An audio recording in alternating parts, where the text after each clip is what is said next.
Welcome to S&S Pigskin Picks. We're here for the Thursday night football reaction. Broncos at the Chargers. What a game, Jared. What were you thinking after this one?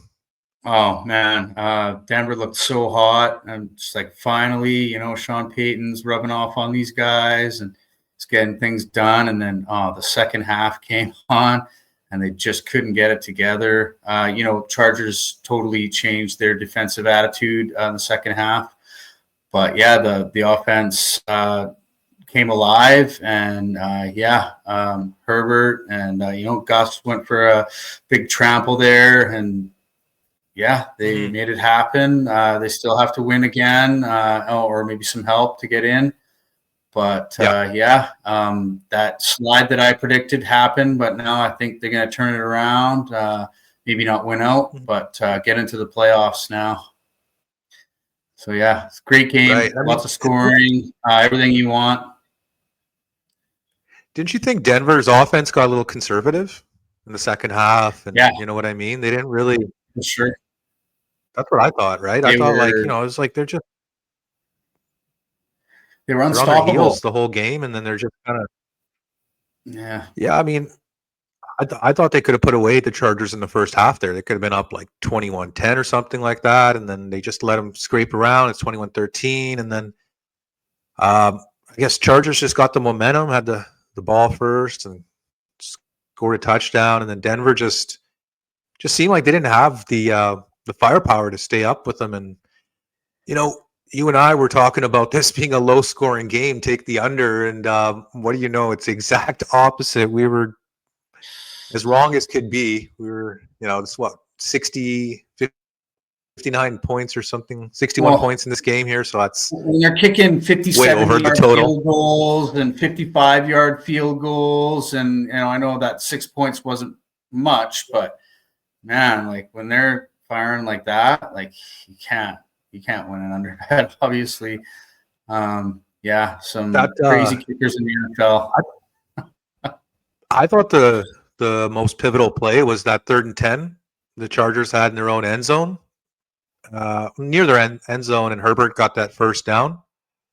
Because they could easily punted it back to Denver. Denver comes back, kicks a field goal or a touchdown, whatever it might be, with good field position.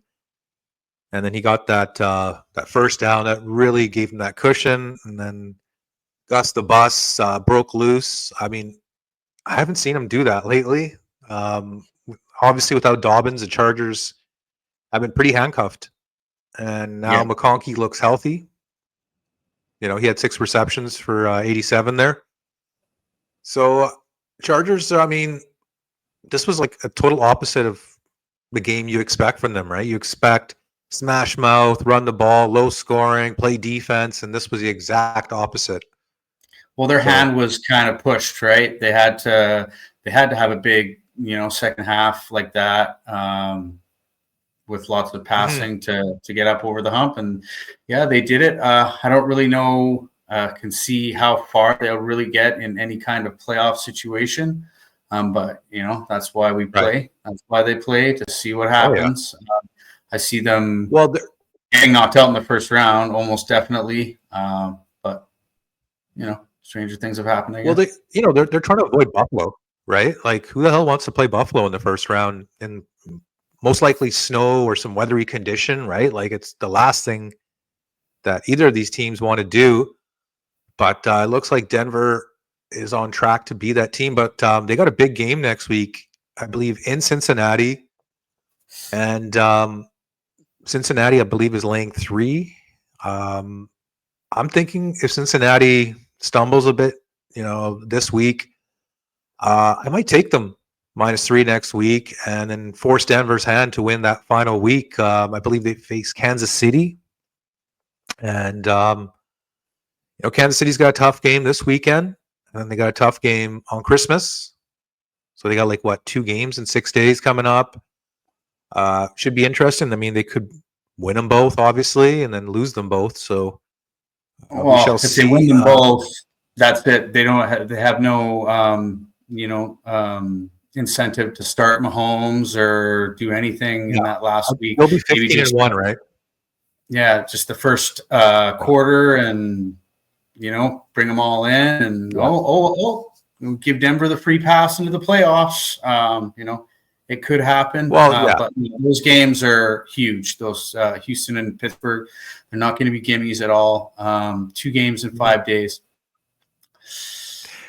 Yeah, it's going to be a crazy schedule. But you know what? I like what the NFL did is the exact 4 teams that play on Saturday, they play on Christmas on Wednesday. So it's kind of no advantage, right? Like Houston, Baltimore, Kansas City, and the final team is slipping my mind right now, but they all play both of those days. So no real advantage. So yeah, a lot of exciting games coming up. This was an exciting finish, high scoring, shoot 'em out, bang bang type of game. Any final thoughts as we wrap up this Thursday night matchup? Kind of was a playoff atmosphere tonight. I really hope that the playoffs don't look like that, but hope there's a little bit more defense, a little bit more, suspense, maybe some late touchdowns here and there. That's kind of the football that I'm looking forward to. But yeah, no, those Saturday and Wednesday games are just going to be huge for the formation of what's going to be this 2025 playoffs. So yeah, I can't wait. Right. Yeah, I was looking at some of the spreads here as well. I think Atlanta's up to 9 on most of the books. I believe Cincy is now up to -8.5, -9.